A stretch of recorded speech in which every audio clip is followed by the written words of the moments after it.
Myftënia e Shkodrës ka organizuar në xhaminë e Parrucës një tribun fetare të gërshëtuar me ilahi në përkujtim të natës së Isras dhe Mirajit, një ndër mrekullitë e spikatura në jetën e profetit Muhammed. Myftiu Imam Muhammed Sytari ka theksuar se nata e Isras dhe Mirajit është nata e familjes. Ai ka bërë thirrje që fryma e immoralitetit dhe devijimet nga morali fes dhe traditave tona fetare dhe kombëtare, që po mbështeten edhe nga politika, janë një rrezik që nuk duhet toleruar, duke mos heshtur për asnjë arsye. Nata e Isras dhe Mirajit në vetvete është nata e familjes.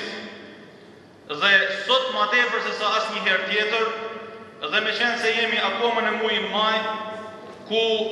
politika të ndryshme, imorale, kanë për tendencë ta zhveshin familjen shqiptare, tradicionale, nga sekretet e mirësisë së Zotit, e teksa po shohim se nëpërmjet pushtetit të disa njerëzve të caktuar, sa palo njerëz duan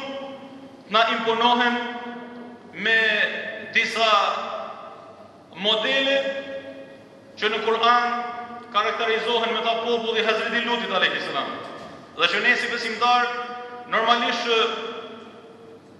jo se kemi ndonjë kompleks ndaj të sumurve, dhe ndaj imoral, dhe ndaj të devijuarve, por e kemi për të dyrë të ngrejmë zërin sa herë që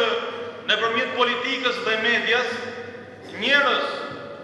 që janë zhvesh në besimin në Zotin, marrin të na imponohen ata dhe modeli i tyre i çthurt. Aktiviteti ka vijuar me ligjëratën e mbajtur nga Haxhi Edmir Smajlaj, myfti i Malësisë së Madhe, që ka hedhur dritë mbi vlerën e namazit në jetën e muslimanit. Teologu Lavdrim Hamja, në referatin e tij ka folur mbi Isran dhe Mirajin, parë nga një këndvështrim shkencor dhe teologjik, ku ka sjellë argumente nga Kurani, tradita profetike dhe shkenca, në vërtetim dhe shpjegim të kësaj ndodhie, që akoma sot mbetet një mrekulli që sfidon materializmin dhe botën afetare. Në fund të pranishmit kanë uruar njëri tjetrin, duke u lutur që muaji i madhërueshëm i Ramazanit t'i gjejë në të mirë muslimanët e Shkodrës dhe mbar botës islame.